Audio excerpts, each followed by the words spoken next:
Muito bem, pessoal, na aula de hoje nós vamos abordar o tecido muscular. Então, sem mais demora, bora lá! Quais são as características gerais de um tecido muscular? Pessoal, a origem do tecido muscular é mesodérmica, ou seja, músculo só vai aparecer a partir de plateumintos. Vamos lembrar que a mesoderme só surgiu lá nos vermes achatados, nos plateumintos. A partir daí, todo mundo vai ter músculo. Muito bem, as células, pensando agora especificamente nos animais, nós vamos inclusive dar enfoque aqui nos seres humanos, pessoal. Essas células musculares tendem a ser alongadas, tá? Elas tendem a ser alongadas. A gente vai ter variação dependendo do tipo de músculo que a gente estiver falando, mas vamos ter como parâmetro aí um músculo estriado esquelético. A gente já vai falar sobre os tipos de músculo que temos. As células tendem a ser alongadas, tá? Podendo inclusive ser multinucleadas, como vocês estão vendo nessa imagem, e ricas em miofibrilas. O que são miofibrilas? São proteínas, pessoal, são filamentos proteicos aí de actina e miosina, que são as proteínas responsáveis pela contração muscular, A função de um músculo é, obviamente, contrair. Então perceba que tem tanta actina e miosina que por vezes não sobra espaço para quase nada no citoplasma, tá? E até os núcleos acabam ficando periféricos, muitas vezes, como vocês podem observar nesta imagem. Bom, quais são os tipos então de tecidos musculares que nós temos? Nós temos um tecido muscular chamado de não estriado ou liso, onde você não observa aqui nas células estrias, tudo bem? Você vê que ele é lisinho, Daí o nome. E nós temos os estriados, onde você observa estrias nas células. Depois nós vamos entender o que são essas estrias aí. Esse tecido estriado, pessoal, se divide em dois. O esquelético, que é o responsável pelos nossos movimentos, e o estriado, deixa eu me tirar daqui, o estriado cardíaco, Obviamente responsável pelo miocárdio, pelo coração, um órgão aí responsável pelo bombeamento de sangue no nosso corpo. Muito bem. Nós vamos começar essa aula dando uma olhada aqui, pessoal, no tecido liso.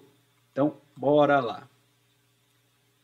Como vocês estão observando aí, pessoal, a musculatura lisa, ela tem aí peculiaridades, ela é bem diferente da musculatura estriada, tá? Inclusive as células não são tão alongadas assim, elas são alongadas, mas não tão alongadas quanto um estriado esquelético. Ok. Sempre o músculo liso ele vai ser mononucleado, vai ter um núcleo e perceba que esse núcleo é central, porque a estrutura da organização dos filamentos de actina e miosina aqui é diferente, tá? Então, é possível que esse núcleo fique central. Onde que nós temos um tecido muscular liso? Pessoal, em muitos locais do nosso corpo, nós temos tecido muscular liso na pele, vários órgãos internos, sistema genital, digestório, tá? Os grandes vasos sanguíneos, boa parte da contração deles se dá por meio de músculos lisos, sistema urinário, então ele está espalhado em várias regiões do nosso corpo, tá? E muitas outras, aqui são só alguns exemplos. O controle do músculo liso se dá por meio de um sistema nervoso autônomo, ou seja, voluntariamente a gente não consegue realizar a contração desses músculos. Você não consegue, por exemplo, aumentar os movimentos peristálticos do seu sistema digestório voluntariamente. Então é necessário aí um controle autônomo para que possa ocorrer a contração ou o relaxamento. Bom, essa contração tem por característica, quando comparada a um músculo estriado, pessoal, ser lenta e, obviamente, involuntária por ter um controle autônomo aí. Bom, antes da gente falar do tecido muscular estriado, eu preciso que você conheça alguns conceitos importantes e que, às vezes, a gente pode citar e você ficar meio perdidão. Então, por isso que eu separei esse slide para explicar para vocês os conceitos importantes relacionados a um tecido muscular estriado, seja ele qual for. Perceba que essa célula é bem complexa, A primeira coisa que eu estou tampando aqui, muito bem, é o sarcolema. O sarcolema, pessoal, ele na verdade é um nome bonito para a membrana plasmática. A membrana plasmática das células musculares estriadas, ela vai ter algumas modificações, tá? E ela recebe um nome específico nesse caso, que é o sarcolema. Então, toda vez que falar de sarcolema, membrana plasmática. Perceba que uma dessas especializações são essas invaginações aí da membrana plasmática, conforme vocês podem visualizar aqui, tá vendo que a membrana plasmática ela se invagina para dentro da célula, Isso é conhecido como túbulo T ou túbulo transversal, tá? Então são invaginações do sarcolema. Para que serve esse túbulo T? Pessoal, basicamente qualquer contração, depois a gente vai ver com detalhe isso em outro vídeo, inclusive, qualquer contração, ela precisa de uma ordem. Essa ordem acaba gerando o que a gente chama de despolarização da membrana. Tá? O que acontece? Como esse sarcolema, essa membrana plasmática, ela entra, mais ou menos assim, né? Ela entra no citoplasma dessa célula, então ela vai fazer com que esse processo de despolarização se perpetue muito mais rápido aí, né? Então vai acontecer muito mais rápido, potencializando isso, fazendo com que a ordem seja dada de maneira uniforme e a contração ocorra também de maneira uniforme. Basicamente essa é a ideia dos túbulos T. O citoplasma, que também é chamado de sarcoplasma, ele é bem reduzidinho, tá? Não sobra muito espaço para as coisas, conforme vocês estão vendo aí, né? Ele é basicamente preenchido aí por miofibrilas, né? Mas a gente ainda pode destacar algumas funções do sarcoplasma. Ele vai possuir um tipo de proteína aí, né, que tem a mesma função da hemoglobina, parecido com a hemoglobina, que é a mioglobina. Qual é a função? É fornecer uma reserva de oxigênio particular para estas células. Tá? Além da mioglobina, nós vamos ter grânulos de glicogênio também espalhado aí. O glicogênio serve para reserva energética. Vamos lembrar que o glicogênio é um polímero de glicose, né? São muitas glicoses unidas. Então, acaba tendo uma reservinha particular aí desse glicogênio. Muito bem. O retículo, que vocês às vezes aprenderam, né, conhecem como retículo liso, né, o nome correto, retículo endoplasmático agranular, aqui ele também vai ser bem modificado. Perceba que ele tem aí uma série de redes, né, essas redes aqui formam o retículo endoplasmático agranular, que vai receber um nome especial aqui também, que é retículo sarcoplasmático. Por que esse nome? Pessoal, a função básica dele numa célula muscular é regular o cálcio, tá? O magnésio também, mas principalmente o cálcio.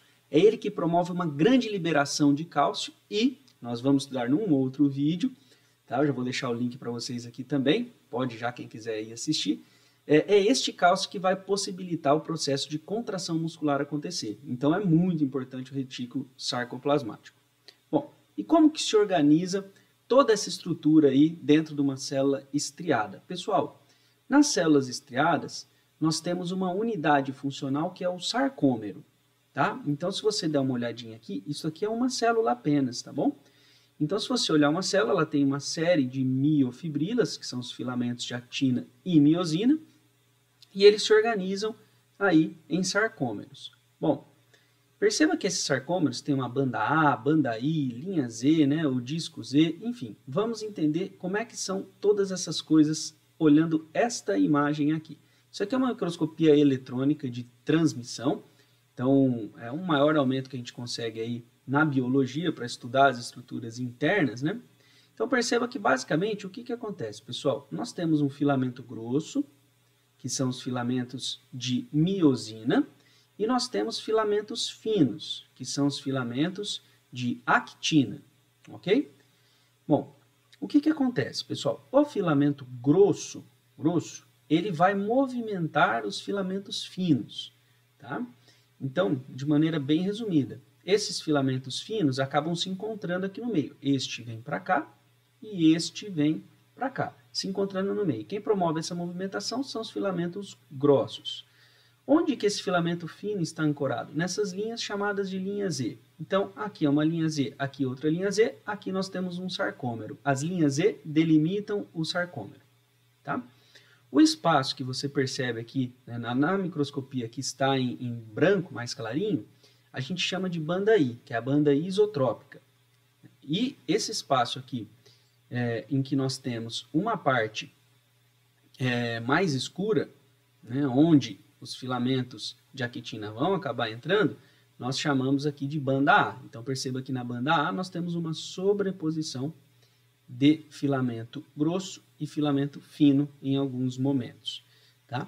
Na aula sobre contração muscular, eu vou explicar ainda um pouco melhor desse sarcômero, pode acessar lá, se você quiser. Muito bem. E nós temos também aqui os músculos estriados cardíacos, tá? Vamos dar uma olhadinha no músculo estriado cardíaco.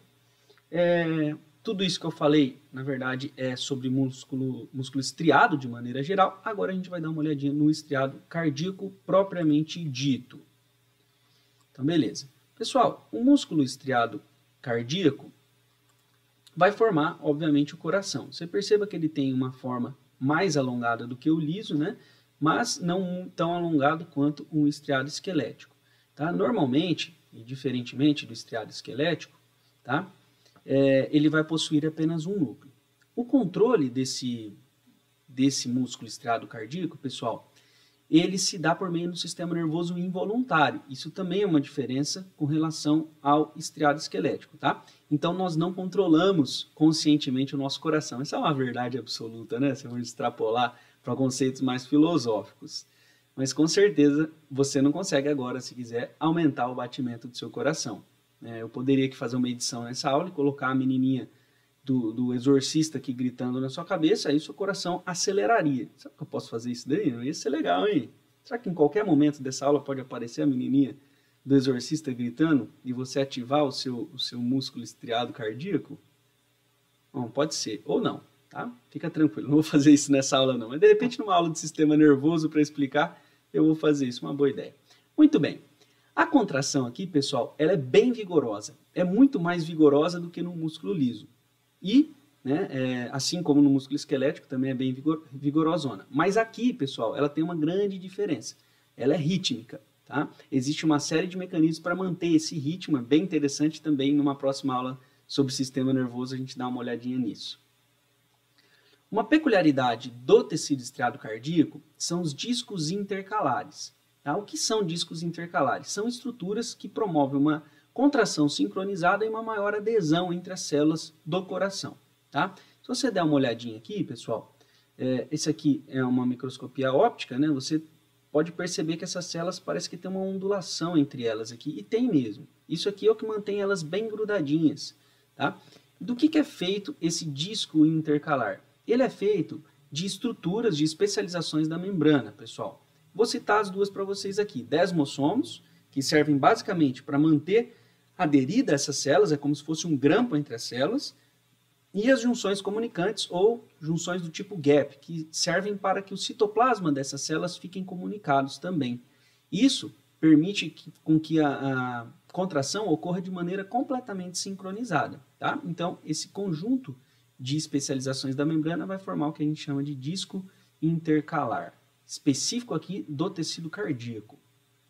Tá? Se você der uma olhadinha aqui, é muito interessante, né? Se a gente fosse fazer uma analogia da histologia desse tecido, você percebe aqui, em vários pontos entre as células, esses discos intercalares aqui. Muito bem. E agora, falando daquele que é o mais abundante, o mais comum aí de cair em questões vestibulares, o músculo estriado do tipo esquelético. Bom, primeira coisa, já falei um pouco dele na introdução dessa aula, ele é multinucleado, riquíssimo em miofibrilas, o núcleo fica periférico normalmente, né? E, pensando em localização, ele está espalhado por todo o nosso corpo, pessoal. Mas o nome dele já sugere onde ele está, né? Ele está ligado aos ossos e tem, obviamente, não diretamente, né? Mas ele tem aqui tendões que vão fazer essa ligação entre o osso e o músculo. Tendão é um tipo de tecido conjuntivo. Quando liga um músculo no osso é chamado de tendão. Se ligasse osso com osso, ligamento. Diferentemente de todos os outros tipos de tecido muscular que nós vimos, aqui, pessoal, o controle é voluntário, se dá por meio do sistema nervoso somático. Então, sempre você consegue controlar esses movimentos aqui, beleza? Conscientemente. A contração dessas células aqui, ela é rápida e também vigorosa, tá? Mas não é rítmica igual ao do cardíaco. Como é que se dá a organização de um tecido estriado esquelético? Basicamente, nós temos as miofibrilas, né, que também são chamadas de miofilamentos, actina e miosina, que se organizam na forma de sarcômeros. Muito bem. Esses sarcômeros, por sua vez, a soma deles, vai formar as fibras musculares, que são propriamente as células musculares, por isso chamadas de miócitos ou miofibras. Toda vez que a gente falar uma fibra muscular, nós estamos falando de uma célula muscular, uma miofibra. Muito bem. Essas células se organizam em fascículos, que são conjuntos aí de 10 a 100 células que vão estar organizadas. E o conjunto de fascículos forma um músculo propriamente dito. Então, resumindo aqui para vocês, aí eu tenho um sarcômero, né, feito por miofibrilas, né, muito bem, organizadinho. O conjunto de sarcômeros forma, então, uma fibra muscular, ou uma célula muscular, ou uma miofibra, ou um miócito. O conjunto dessas células forma um fascículo e o conjunto de fascículos forma um músculo. Mas como que essas células acabam se separando? Pessoal, elas se separam, né, em fascículos ou propriamente dito em células por meio de tecidos conjuntivos, que são 3. O endomísio vai envolver diretamente a membrana plasmática, né, o sarcolema dessas células musculares. O perimísio, que vai envolver um conjunto de miofibras, vai envolver já um número maior de células. E o epimísio, que envolve propriamente dito o conjunto de fascículos, né? Então ele vai envolver o músculo propriamente dito. Numa imagem vocês podem ver isso daqui, tá? Vamos analisar aqui de baixo para cima. Aqui nós temos uma fibra muscular, uma única célula, tá? Uma única célula, tem aqui o sarcolema, né? Que é a membrana plasmática. Perceba que cada ponto desse, aliás, isso aqui, né? Isso aqui é uma única célula. Então aqui está um aumento dessa célula. Pode ver o núcleo dela aqui. Bom, aqui eu tenho uma célula, uma célula, uma célula. Cada bola dessas aqui é uma célula. E entre elas, você perceba que tem esse negócio branco. Esse negócio branco é um tecido conjuntivo de revestimento, ou de revestimento chamado endomísio. Tudo bem? O conjunto dessas células vai ser também revestido por um tecido conjuntivo, que é o perimísio. E o conjunto desses fascículos, dessas miofibras, revestido então por epimísio. Muito bem. Pessoal, eu vou parar aqui, vou fazer uma separação nessa aula de tecido muscular, senão vai ficar muito longa essa aula. A contração e os tipos de fibras, detalhes da contração e os tipos de fibras, eu vou ver numa aula 2 com vocês, tá? Que eu já vou deixar o link aqui para quem quiser clicar. Fechou, pessoal? Valeu pela atenção. Deixa aí o seu like caso você tenha gostado dessa aula. Se não gostou, deixa também para apoiar a gente, deixa um comentário, beleza? E se inscreve no canal caso ainda não seja inscrito. Muito obrigado pela atenção e até a próxima.